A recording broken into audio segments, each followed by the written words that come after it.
हरे Krishna. Last time को मैंने आपको एक होमवर्क दिया था, उसका आंसर मैच करा दूं? अच्छा देखो, एनपीवी तो मैंने आपको इक्विपमेंट एक ही बता दी थी, कितनी बताई थी? 9620। और पीआई बताओ? 1.128। हाँ ठीक है, मेरे पास 1.13 आंसर है, तो 1.128 को इन्होंने 2 को राउंड ऑफ किया, 1.128 भी लिखेंगे तो ठीक है। इसके अलावा इक्विपमेंट बी की एनपीवी बताओ? 9234। कितने बच्चों की आई? ठीक है। और पीआई 1.18। और वो नारायण जो कह रहे थे होमवर्क मेरे दो करके नहीं है, कितने बच्चों ने करके आए हैं? बाकी देखो भाई, आप कह रहे थे होमवर्क मेरे लिए आपने किया है, होमवर्क का ही कोई मानती है, इसीलिए तो नहीं देते हैं। अच्छा तो मेरे कंक्लूजन में क्या होगा? कुछ नहीं था, नहीं क्या होगा कंक्लूजन? हाँ, एनपीआई और पीआई के डिसीजन में कॉन्फ्लिक्ट है। एनपीवी के हिसाब से देखते हैं तो इक्विपमेंट ए जो है वो आपकी बेटर है, और अगर पीआई देखते हैं तो आपका इक्विपमेंट बी बेटर है। ऐसे केसेस में अगर आपके पास कोई भी रिसोर्सेज की कमी नहीं है, कैपिटल की कमी नहीं है, तो आपको वो प्रोजेक्ट को चुनना चाहिए जिसकी एनपीवी ज्यादा हो। जब एनपीवी ज्यादा होगी तो आपका प्रॉफिट अल्टीमेटली ज्यादा होगा, तो वो प्रोजेक्ट बेटर है जिसकी एनपीवी ज्यादा हो। ठीक है, आपका ये इंस्टीट्यूट का ही था दिसंबर 2023 का। आप लोग को गाइडलाइन आंसर डाउनलोड करने आते हैं? नेट है आपके पास? आपको नहीं आती गाइडलाइन आंसर? गूगल है, गूगल में डालना ICSI ICSI की साइट पता है आप लोगों को? जिनको आते हैं उनसे पूछना। तुम लोग एक बार ना क्लास के बाद 1-2 घंटे जब बात करते तो यही पूछ लेना कि गाइडलाइन आंसर कैसे डाउनलोड करेंगे। तो गाइडलाइन आंसर डाउनलोड करना और दिसंबर 2023 का काम है, और उसमें देखना उन्होंने क्या कंक्लूजन दिए। हो जाएगा ये काम पक्का? कौन सी? कैपिटल बेस नहीं, इसीलिए बोलो कि जब आप कंक्लूजन पढ़ेंगे तब आपका दिमाग खुद चलेगा किस तरीके से हम लिख सकते हैं। देखिए लिखना तभी आएगा आपको जब आप ज्यादा चीजों को पढ़ेंगे। ठीक है, चलो अब मैं आता हूं आगे इस चैप्टर में। इस चैप्टर में अगला जो टॉपिक आ रहा है वो IRR आ रहा है। IRR का फुल फॉर्म है इंटरनल रेट ऑफ रिटर्न। जो कॉमन नाम मार्केट में जाना जाता है इसका वो IRR जाना जाता है, हालांकि इसका एक और नाम है, इसको time adjusted rate of return भी बोलते हैं, यानी TAR। तो एग्जाम में अगर IRR आए या TAR आए, दोनों का मतलब एक है। अब ये होता क्या है, IRR क्या चीज होती है? जैसे आप सब समझते हैं एनपीवी हम सबको निकालनी आती है, तो एनपीवी का फॉर्मूला बताओ। Present value of cash inflow minus present value of cash outflow. अच्छा, और ये जो कैश इनफ्लो होते हैं इनको प्रेजेंट वैल्यू में कैसे कन्वर्ट करते हैं? डिस्काउंटिंग फैक्टर को यूज करके, यानी कैश फ्लोज को मल्टीप्लाई करते हो आप डिस्काउंटिंग फैक्टर्स के साथ, उसका टोटल करते हो तो उसकी प्रेजेंट वैल्यू आ जाती है।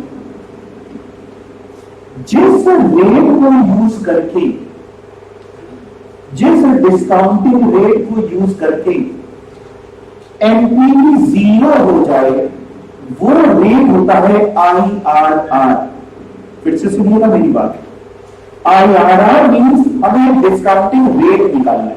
जैसे एनपीवी में तो हमें रेट को क्वेश्चन बताता है, लास्ट टाइम पे आपने किया था तो क्वेश्चन बता रहा था कि 12% ये है सर, 3% बेस प्रीमियम है तो 15% आपने जो कॉपी में किया था, एक को 19% से किया।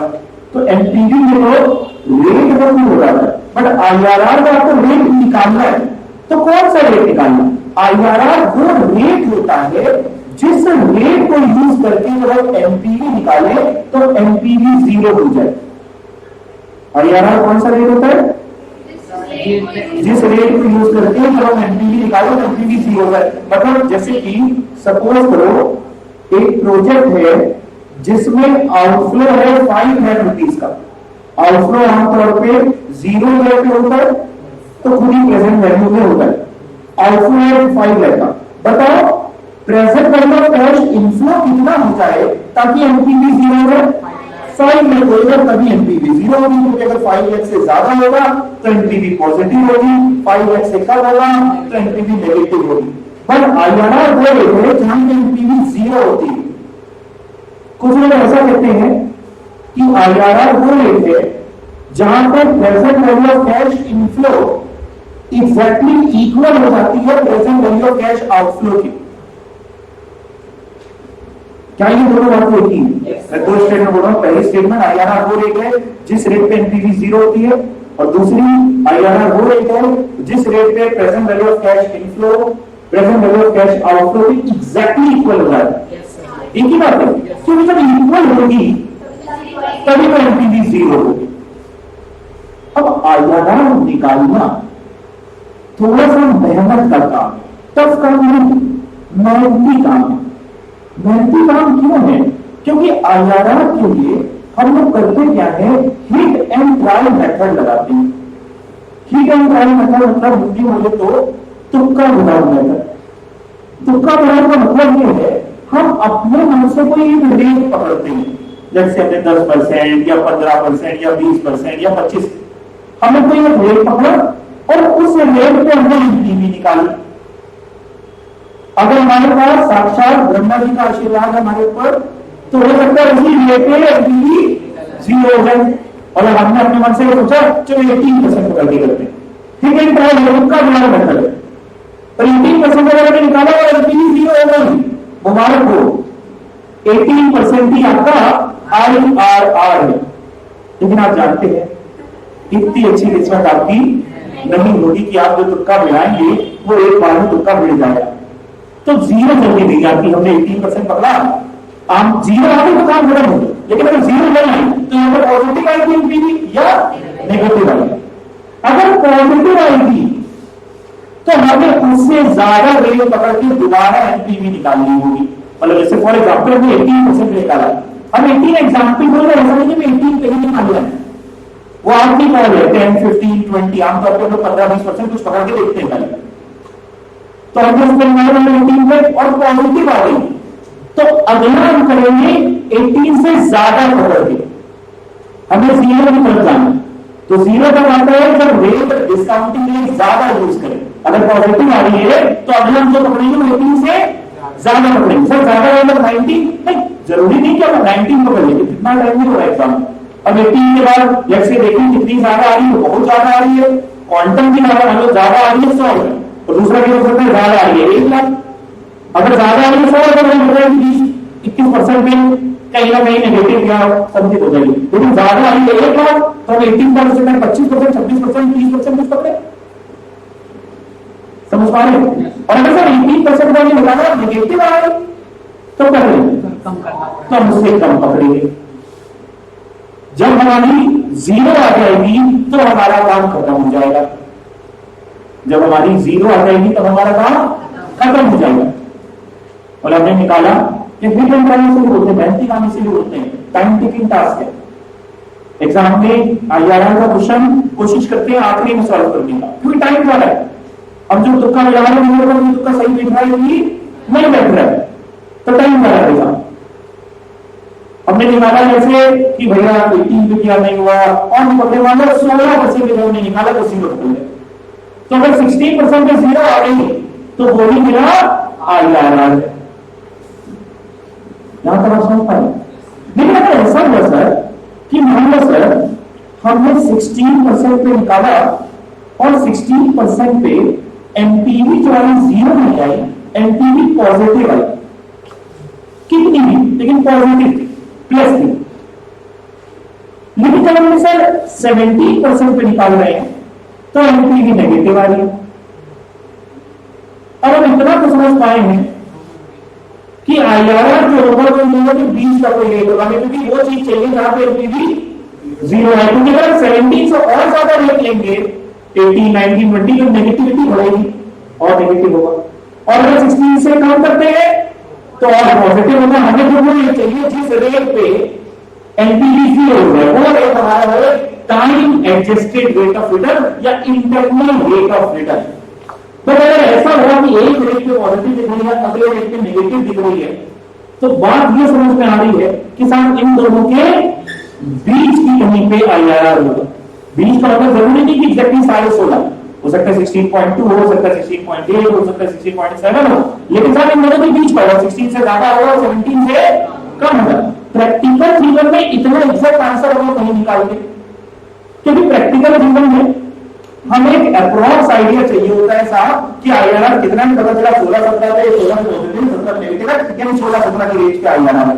बट थ्योरेटिकल जीवन में हम लोग क्या करते हैं, एक इंटरपोलेशन का फॉर्मूला यूज करते हैं। उस फॉर्मूले को बोलते हैं इंटरपोलेशन, फॉर्मूला क्या बताऊंगा। उस फॉर्मूले की मदद से हम निकालने की कोशिश करते हैं कि मेरी कौन सा रेट ऐसा होगा जिस रेट पे एनपीवी 0 यानी IRR क्या होगा। अब मैं अपनी पूरी बात को फिर से समराइज करता हूं, ध्यान से सुनना। अगर किसी रेट को हमने निकाला और एनपीवी 0 हो गई तो हमें किसी फॉर्मूले की कोई जरूरत नहीं है, हम इंटरपोलेशन फॉर्मूला यूज नहीं करेंगे। जरूरत ही क्या है सर, एनपीवी 0 आ चुकी, हमारे ऊपर साक्षात भगवान का हाथ है। भगवान कह रहे हैं भैया 20% भी निकाल, हमने 20% निकाला, 0 है सर, हमें इंटरपोलेशन फॉर्मूला यूज करना है, 20% हमारा IRR है। लेकिन सर अगर 0 नहीं आए, किसी पे पॉजिटिव आ रही, किसी पे नेगेटिव आ रही है, बीच की रेंज बहुत कम हो चुकी है, 0 कहीं दिखाई नहीं देती, तो क्या करें सर। ऐसे में हम इंटरपोलेशन फॉर्मूला लगाते हैं। फॉर्मूला समझाइए सर। अच्छा, फॉर्मूला कब लग सकता है? वो फॉर्मूला तभी लग सकता है जब आपके पास 2 एनपीवी तैयार है, आप 2 एनपीवी निकाल चुके हो, एक पॉजिटिव एनपीवी, एक नेगेटिव एनपीवी। जब तक आपके पास ये 2 एनपीवी नहीं होगा, फॉर्मूला नहीं लगा सकते। मतलब सर हमारे पास 2 पॉजिटिव एनपीवी है, फॉर्मूला लगा सकते हैं? नहीं। 2 नेगेटिव एनपीवी, फॉर्मूला लगा सकते हैं? नहीं। कारण क्यों? कारण ये क्योंकि पॉजिटिव और नेगेटिव के बीच का कोई 0 होगा। अरे सर ये बताओ, फॉर्मूला लगाने के लिए एग्जाम में क्या ये जरूरी है कि दोनों रेट में जो 16 और 17 आप बता रहे हैं, क्या दोनों के बाकी जस्ट अगला रेट हो? मतलब सर क्या ऐसा इंसान नहीं कर सकते कि हमने 16% पे एग्जाम पे निकाली, जैसे पॉजिटिव है, और हमने फिर उसके बाद 17 पे नहीं निकाली, इतना टाइम नहीं होता, चले 17 में फिर पॉजिटिव हो गई, एग्जाम में तो 3 ही घंटे, तो हमने क्या किया, लेट्स से सर 22% पे निकाल दी या 20 पे निकाल दी, और इस पे एनपीवी आ गई नेगेटिव। तो हम लोगों को समझ में आ गया कि दोनों के कहेंगे बीच का होगा। अब अगर एग्जाम में हमारे पास टाइम होता, जो कि नहीं होता, तो हम और भी निकालते थे, भाई 22 पे नेगेटिव है तो चलो काम करते हैं 18-20 पे कभी निकालते, सेटल करके एक बार चेक करते हैं, बट इतना टाइम हमारे पास होता नहीं है। तो क्या सर हम फॉर्मूला लगा सकते हैं इंटरपोलेशन का? बिल्कुल लगा सकते हैं। हमें एक पॉजिटिव एनपीवी चाहिए, एक नेगेटिव चाहिए, एग्जैक्ट निकालने के लिए हम वहां नहीं बैठेंगे कि और कम गैप के लिए हम जाएं, हमारे पास तक टाइम नहीं होगा प्रैक्टिकली, आप समझ रहे हैं। हम इंटरपोलेशन फॉर्मूला लगा सकते हैं, पर उस फॉर्मूले की एक लिमिटेशन है, एक डिसएडवांटेज है। अभी तक हमने आपको फॉर्मूला नहीं पढ़ाया, फॉर्मूले के बारे में सब बता दें। उस फॉर्मूले की डिसएडवांटेज ये है कि आप उस फॉर्मूले में जितना ज्यादा गैप रखेंगे, 2 रेट्स, एक रेट चाहिए जिसपे पॉजिटिव एनपीवी, एक रेट चाहिए जिसपे नेगेटिव एनपीवी, ये रेट में जितना ज्यादा गैप होगा, आंसर उतना अप्रोक्सीमेट आएगा, एग्जैक्ट नहीं आएगा। जितना कम गैप होगा, आंसर उतना एग्जैक्ट होगा। हमें करना क्या एग्जैक्ट का, हमें नंबर पूरे मिलेंगे, हम फॉर्मूला लगाएंगे, हमको नंबर मिल जाएंगे। तो यानी पूरी बात को फिर से निचोड़ करते हैं, फिर आगे चलेंगे। जब भी IRR का क्वेश्चन है, सबसे पहला काम है कोई भी एक रेट पकड़ के एनपीवी निकालना। बहुत कम ना पकड़ना, बहुत ज्यादा ना पकड़ना। 20% आप मान लो, ठीक है ना, 20% पे आपने एनपीवी निकाली। अब 3 में से एक बात हो सकती है, क्या? या तो पॉजिटिव आएगा या नेगेटिव या 0 आ जाए। बस भगवान का शुक्रिया अदा करिए, यही IRR है, आगे बढ़ सकते हैं। आपको कुछ भी फॉर्मूला नहीं कोड करना है, कुछ नहीं, लेकिन पॉजिटिव आई तो क्या करेंगे, इससे ज्यादा लेंगे। अब ज्यादा तो हम 21 लेके आएंगे एग्जाम में, इतना टाइम नहीं होता। हम 25 ले लेंगे, 20 के बाद हम 25 ले लेंगे, 25 में हमको नेगेटिव मिलेंगे, 20 पे पॉजिटिव आ गई, 25 में नेगेटिव आ गई, फॉर्मूला भी आपको सिखाएंगे, फॉर्मूला पुट किया, फटाफट सॉल्व किया, जो आंसर है उसको लिखा और आगे बढ़े। 20 पे अगर नेगेटिव आती तो क्या करते, हम 20 से कम लेंगे, 15% ले लेते। हम डायरेक्टली 19 नहीं लेते, क्योंकि 19 में फिर चांसेस नेगेटिव होंगे, फिर टायर पड़ी गई, इतना टाइम हमारे पास 3 घंटे वॉक कर होते हैं प्रैक्टिकल पेपर के लिए। पेपर छूटने की पूरी संभावना होती है अगर प्रैक्टिस सही से नहीं होती, तो टाइम तो है नहीं। तो फिर 20 के 15 पकड़ेंगे, फॉर्मूला लगाएंगे, आंसर निकाल देंगे। ठीक है, सब पहले क्वेश्चन कराते हैं फिर फॉर्मूला लगाएंगे। ठीक है, आओ जरा आई आ रहा और लाइन में लिखोगे time adjusted rate of return पूछेगा तो बता दो कि क्या है। आने की संभावना एग्जाम में थोड़ी रेयर है, लेकिन अगर आ गया तो करा जा सकता है, इजी रहेगा। देखते हैं जरा क्या करना है, मैं आपको क्वेश्चन पे लेके चलता हूं, फिर फॉर्मूला इन्होंने लिखा है उसको छोड़ के मैं अपना सिखाऊंगा आपको फॉर्मूला। देखते हैं क्या क्वेश्चन है, आंसर में देखना, आंसर भी मैंने कुछ खिचड़ी पका के अलग तरीके से किया, तो अपनी तरीके से करेंगे। अब प्रोजेक्ट कॉस्ट ₹10,000, एक प्रोजेक्ट है जिसका आउटफ्लो जो है कॉस्ट वो 10,000 and cash inflows in the first, second, third and fourth year respectively is 2,000, 3,000, 5,000, 6,000। Calculate करना है time adjusted rate of return for the project, यानी IRR निकालना है, कि जिसको आप TAR भी बोल सकते हैं। करना क्या होगा, बस क्वेश्चन लिख रहे हैं, नीचे ना देखना। क्या करेंगे, एक रेट पे पकड़ के एनपीवी निकालें। कौन सा रेट, एग्जाम में कोई बच्चा कुछ भी पकड़ सकता है, लेकिन हम लोग बहुत कम नहीं पकड़ते, कोशिश करते बहुत ज्यादा नहीं, 15-20%, 20% पता है। चलो तो सबसे पहले और कराता हूं आपको सॉल्व अपनी तरीके से। मैं इसको सॉल्यूशन आप भी कॉपी कर लीजिए। कैलकुलेशन ऑफ TAR, आप फुल फॉर्म लिखिएगा, time adjusted rate of return.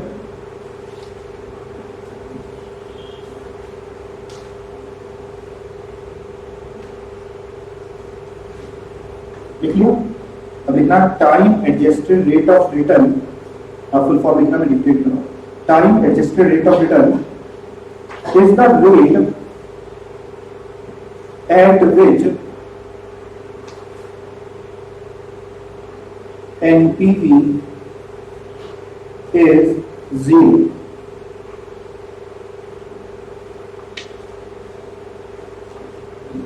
In other words, ये आपको ना एग्जाम में लिख के भी बताओगे तो बहुत अच्छा लगेगा उसको। In other words, discounting rate at which present value of cash inflows is exactly equal to present value of cash outflows is known as TAR। अब यहाँ TAR बार बोल रहे हैं क्योंकि वो TAR पूछ रहा है ना। आप IRR बोल सकते हैं, यहाँ एग्जाम में आप एक लाइन और लिख सकते हैं, time adjusted rate of return is also known as internal rate of return. दोनों एक ही बात है। तो पहले हमने एक लाइन में समझा दिया, क्लियर हो गया। रिपीट करूं क्या, time adjusted rate of return is the rate at which NPV is 0, in other words discounting rate at which present value of cash inflow is exactly equal to present value of cash outflow is known as time adjusted rate of return।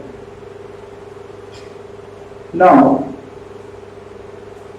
next para से लिखना, using hit and trial method, इसको बोला ही नहीं जाता है, तुक्का बिठाना लिख के आना। Now using hit and trial method,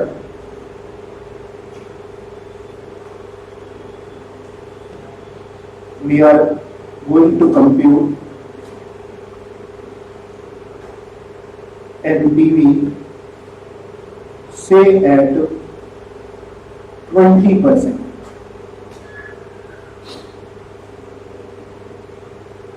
ठीक है, 20% आगे लिखा तो लिख सकते हैं डिस्काउंटिंग।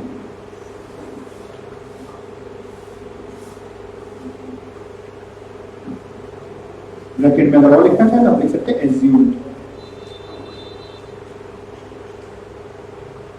अब 20% पे एनपीवी निकालिए, एनपीवी निकालने थोड़ी बात नहीं है, वही कॉलम्स बनाते हैं, एनपीवी निकालते हैं। चलिए ईयर्स, दूसरा कॉलम क्या था, कैश फ्लोज लिखना, इनफ्लो वर्ड यूज ना करना क्योंकि आउटफ्लो भी तो लिखते हैं इसमें, कैश फ्लोज। तीसरा column discounting factor at the rate 20%, या पीवीआईएफ एट द रेट 20%, कोई भी एक चीज यूज कर लेना। और चौथा कॉलम आपका प्रेजेंट वैल्यू का, ईयर में 0 और 1 2 कितने साल का दिया क्वेश्चन में? 4, तो 1 2 3 4।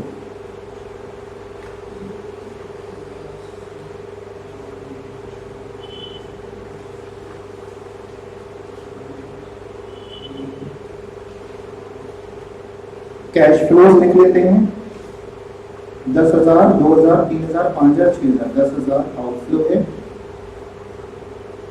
कितना था मैं भूल गया, 2 3 5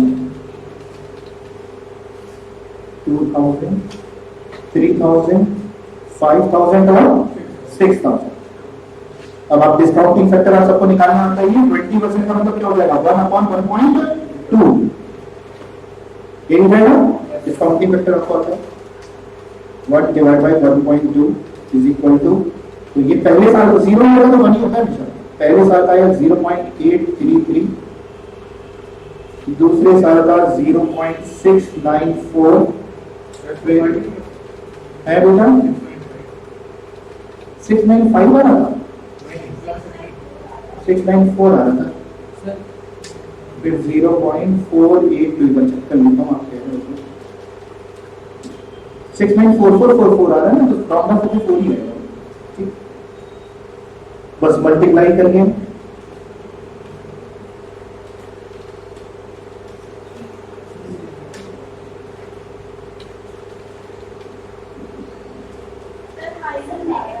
नेगेटिव वाली कितनी? 465।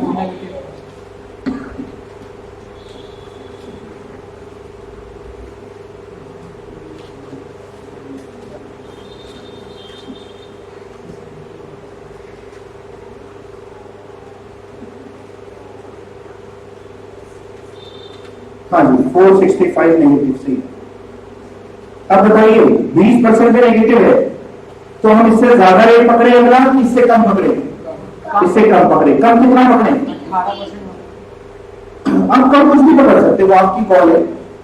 नेगेटिव है, क्वांटम थोड़ा कम है 465 का, बट हम 19 पकड़े, तो डाउट है एग्जाम में कहीं ऐसा ना हो 19 पे भी नेगेटिव है, तो हम 15 16 कुछ ऐसा सेफर साइड गेम खेल के जाएंगे एग्जाम में कि ऐसा ना हो हमारा टाइम बहुत ज्यादा चला जाए। मान लो क्वेश्चन आए तो ज्यादा नंबर 5 ही नंबर को ले जाएगा, अब उस 5 नंबर को सही करने के चक्कर में 4 क्वेश्चन छोड़ तो गलत हो जाएगा। तो हम 15 16 17 को ऐसा पकड़ सकते हैं। क्वांटम कम है, क्वांटम आप सब करेंगे वॉल्यूम को अमाउंट को कि नेगेटिव है 465 केवल, अगर ऐसे नेगेटिव होगा जैसे 4,000 तो हमें बहुत कम पकड़ना पड़ेगा, फिर और नीचे जाना पड़ेगा, क्योंकि 465 नेगेटिव में 0 आ रहा है तो पता चल रहा है तो रेंज में आ जाना चाहिए, 17-18% की रेंज में आ जाना चाहिए। तो आप 18 भी पकड़ सकते हैं, 15-16 कुछ भी पकड़ सकते हैं, ठीक है ना। चलिए तो कौन सा पकड़े? सब अलग अलग बोल रहे हैं कोई भी एग्जाम में जिसको जो लगे वो पकड़ सकते हैं। लिखेंगे पहले तो एज, देखो पहले we can see that at 20% discounting rate, full form use करना, as we can see that at 20% discounting rate NPV is negative, therefore we are going to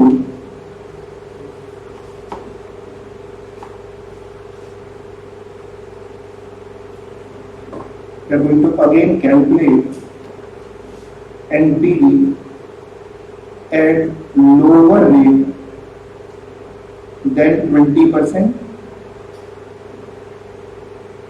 से कितना बोले, कितना लिख देंगे? कुछ भी लिखना आप एग्जाम में, कभी लिखना। यहाँ तुमको बताया कि 17 में नेगेटिव नंबर पॉजिटिव आएगा, बट एग्जाम में आपको नहीं पता होगा तो आप एग्जाम में 16 या 15 ही लिखना, आपका टाइम बचेगा, ठीक है। ओके, से 17%। अब फिर से 17% पे क्या ये पूरी टेबल बना के आप दोबारा कर सकती है? ये आप कर पाएंगे? करके बताइए सभी लोग।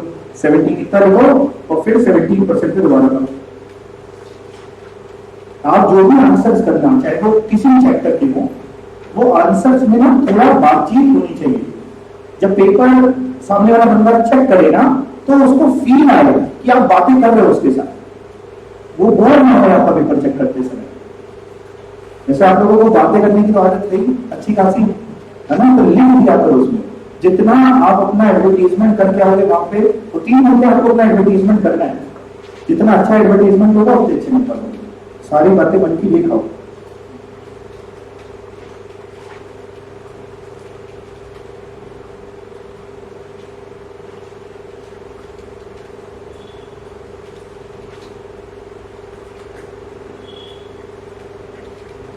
मोदी जी मन की बात करते हैं, आप मन की बात एग्जाम में, क्योंकि आपको तो कोई दुनिया तो सुनेगी नहीं। तो आपने एग्जामिनेशन फीस दी है तो लिखाओ इधर जाके अपनी मन की बात। पॉजिटिव आई कितनी? 224 आपकी 224 या 227, ठीक है, दोनों ही है। कुछ ना कुछ छेड़छाड़ करी होगी, 4 या 7 एक दो और जाके लिखने के टाइम कहीं ना कहीं 1-2 लोगों की और देख लेते हैं कितनी पॉजिटिव आ रही है। तो मैंने बहुत ही लगा रही है, लेकिन 220 समथिंग आ रही है। और बताऊं मैं, जैसे मैं ऊपर तीन लिखी है ना, राउंडिंग ऑफ का ध्यान रखा है, फिर बताओ।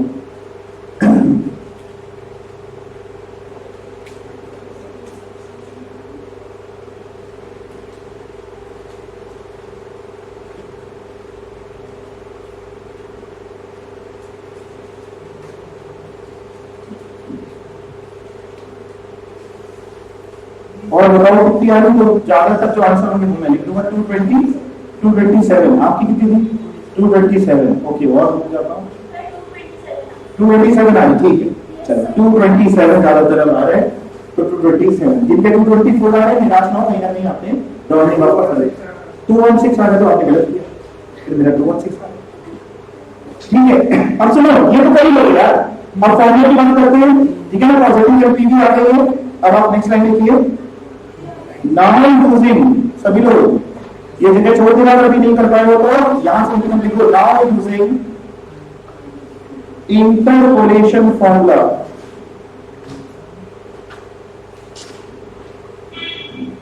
For computing IRR।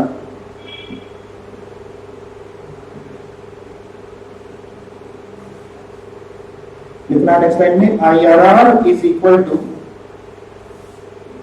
LR plus NPV at LR upon NPV at HR minus NPV at LR into HR minus LR।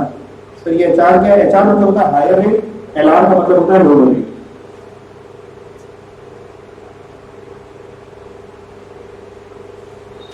लिख दीजिएगा नेक्स्ट लाइन में, where LR means lower rate and HR means बताओ क्या? higher rate। चलो इस फॉर्मूले को use करते हैं। अच्छा ये मैंने जो आपको डंडे दिख रहे हैं ये बनाई, ये क्या है? यानी इससे एब्सोल्यूट बनी वाली, एब्सोल्यूट मतलब अगर नेगेटिव आएगी तो हम पॉजिटिव लिखेंगे, नेगेटिव नहीं लिखने वाले हैं, समझ गए? ओके, चलो सॉल्व कराता हूं आपको। IRR फॉर्मूला हमारे पास है, बताओ। अब दो रेट आपने पकड़े, 17 पकड़ा है और एक 20 पकड़ा है। लोअर रेट कौन सा है?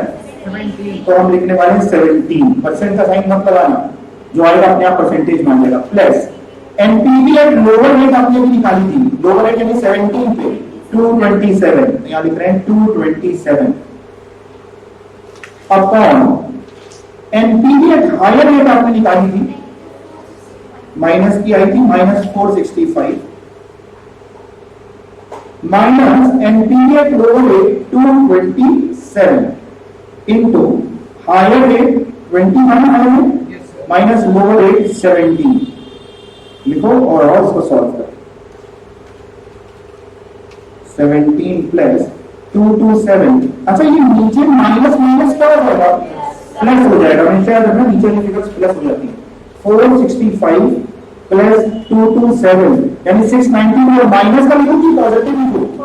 पॉजिटिव, क्योंकि वो बताया ना एब्सोल्यूट वैल्यू का साइन, इनटू 3 सॉल्व करो इसको। IRR इज इक्वल टू, पहले इधर वाला क्वेश्चन सॉल्व करो, 227 अपॉन 692 into 3 जो भी है 0.98 plus 17 that is 17.98%, approximately 18% के लमसम। अभी जैसा अपन ने गैप और कम हुआ होता तो ये आंसर बहुत एग्जैक्ट होता, बट एग्जाम में इतना टाइम नहीं होता, और प्रैक्टिकल चीजों में बहुत एग्जैक्ट की जरूरत नहीं होती।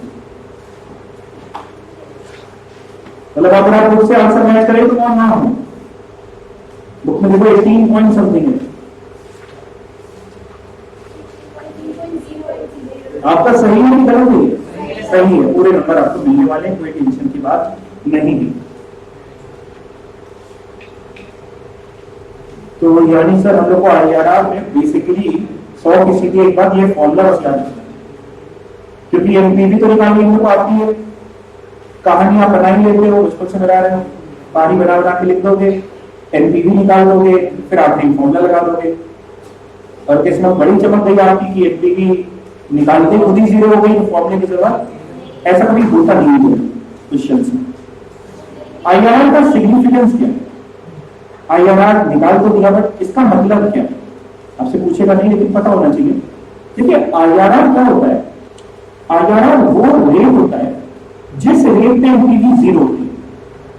मतलब जैसे मान लीजिए, सपोज करिए हमारा कॉस्ट ऑफ कैपिटल है 12%, हम जो पैसा लाएंगे प्रोजेक्ट को शुरू करने के लिए उसकी कॉस्टिंग है 12%, हमने 12% में जो एनपीवी निकाली वो पॉजिटिव आई, तो हमें प्रोजेक्ट कर लेना चाहिए, एनपीवी पॉजिटिव है तो एक्सेप्ट करना चाहिए। हम ये जानना चाहते हैं कि मार्केट में कल को अगर रेट, जैसे आज हम लोन लेके आए, अगर वो रेट बढ़ के कुछ और हो गया तो कितने तक भी बढ़ जाए ताकि हमें टेंशन नहीं। तो वैसे हमने IRR निकाला, IRR 18% पे आ रहा है कि 18% में भी एनपीवी नेगेटिव होना 0 है, तो इसका मतलब ये है 18% तक भी हमारी कमाई है। जितना ज्यादा IRR आएगा उतना बेटर है, आएगा IRR इट इज बेटर, जितना ज्यादा IRR आएगा उतना बेटर है, उतनी ज्यादा कमाई है आपकी। समझ रहे हैं बात को? कि से जैसे आपकी एनपीवी यहाँ पर डिस्काउंटिंग रेट है 12%, एक तो एनपीवी क्या चीज होती है? एनपीवी होती है जिस रेट पे हम निकालते हैं, IRR के अंदर क्या IRR पर रेट निकालने जिस रेट पे एनपीवी 0 है, तो जैसे हमारा डिस्काउंटिंग रेट है 12%, इसमें हमने एनपीवी निकाली, एनपीवी आई पॉजिटिव, फिर हमसे IRR पूछा गया, IRR निकाला, IRR आए 18%, तो ये 20 का गैप में नहीं कमाएंगे, 12 और 18 6 की नहीं कमाएंगे। जितना ज्यादा IRR आएगा उतना बेहतर है कि हमको मार्केट अगर फ्लक्चुएट भी करता है, इंटरेस्ट रेट वगैरह हाई साइड भी जाते हैं, तो भी हम सेफर साइड रहेंगे। दो प्रोजेक्ट में इसका मतलब ये होगा, दो प्रोजेक्ट में अगर आपको एक चुनना है IRR के बेसिस पे, तो वो प्रोजेक्ट चुनना चाहिए जिसका IRR ज्यादा, सभी कुछ ज्यादा ही चल रहा है, बस पेबैक पीरियड कम था, बाकी एनपीवी भी ज्यादा अच्छी, पीआई भी ज्यादा अच्छा, और प्रॉफिटेबिलिटी भी ज्यादा अच्छी, IRR भी ज्यादा अच्छा, ARR भी ज्यादा अच्छा, सब कुछ ज्यादा ज्यादा चाहिए जिंदगी में, लेकिन पेबैक पीरियड कम चाहिए। ठीक है, अब आप कुछ बोल देंगे? कुछ नहीं, कोई डाउट है किसी को? नहीं, सबको क्लियर हो गया? ओके, तो साहब आपने ये क्वेश्चन बहुत अच्छे से लगा लिया, बढ़िया है। कहाँ गया क्वेश्चन? तो अब इनका कोई भी फॉर्मूला हमें देखने की जरूरत नहीं है, हमने अपना आंसर देखा, सही हो गया। आप चाहें तो हम एक क्वेश्चन आपको और करा सकते हैं, कराना क्वेश्चन आप निकाल के बताइए ना, करिए।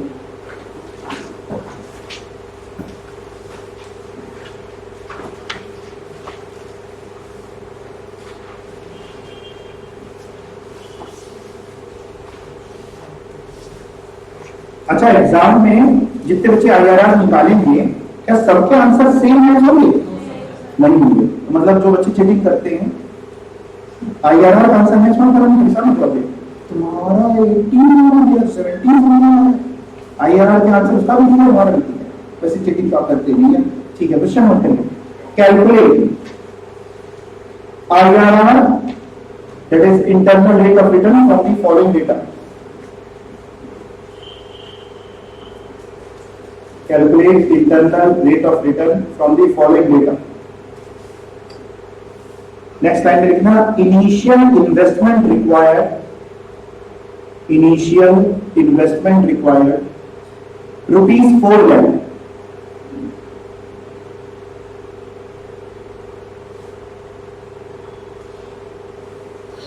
Next line, cash inflows in different years are, cash inflows in different years are, first year rupees 80,000, second year rupees 1,50,000, third year rupees 2.5 lakh, and fourth year rupees 1 lakh. Repeat करो, 80,000, 1,50,000, 2,50,000, 1 lakh. ठीक है, कल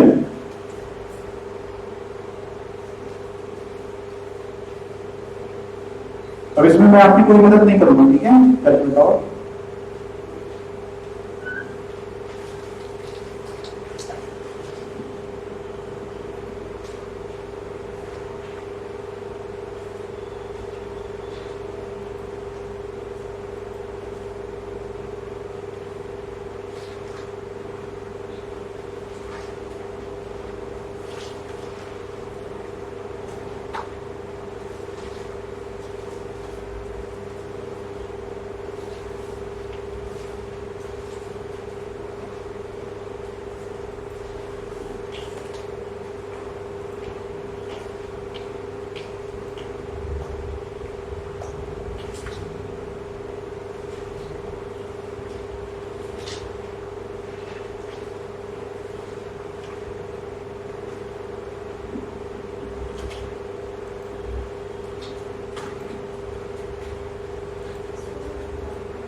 IRR निकालना easy है कि NPV निकालना easy है? क्या है एग्जाम में एनपीवी, क्योंकि IRR में मेहनत थोड़ी ज्यादा है।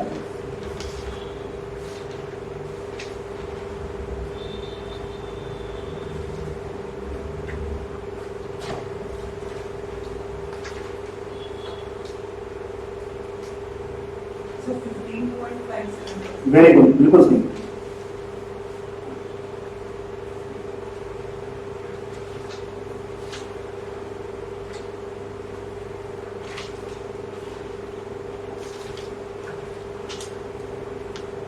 तो एक आंसर आ चुका है, बाकियों का आंसर का वेट है।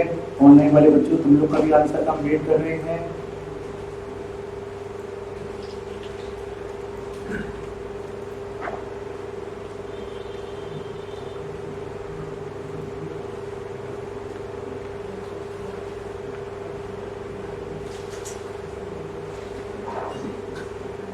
कितना है? 15.5 सही है, आपका भी ठीक है, अच्छा है, सही है।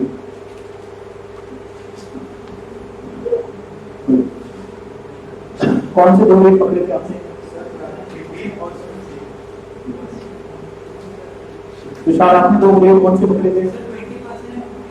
ठीक है,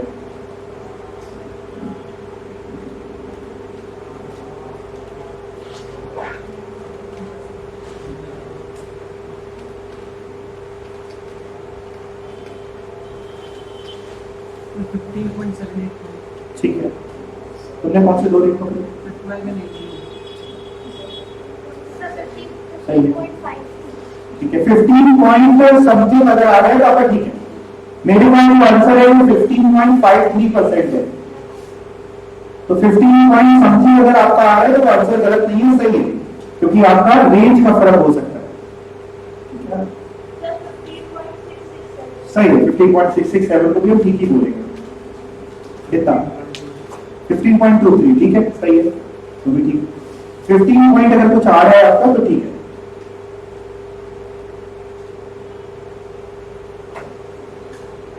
यानी 15.5% के लमसम है। आप लोगों ने सबसे पहले कौन सा डिस्काउंट रेट यूज किया था? 20 पे। पॉजिटिव आया था कि नेगेटिव? नेगेटिव आया। कितना नेगेटिव आया था? 310। और फिर अगला रेट कौन सा पकड़ा? उससे कम का करना तो 15 होता है, ठीक है 15 पॉजिटिव आ गया, फिर दोनों का आपने यूज करके फॉर्मूला लगा दिया, आंसर निकल गया। मुझसे 15.74 भी ठीक है, 15.74 भी सही, 15 पॉइंट जो भी आ रहा है किसी बच्चे का ठीक है, एज फार एज कोई कैलकुलेशन मिस्टेक ना करिएगा आपने।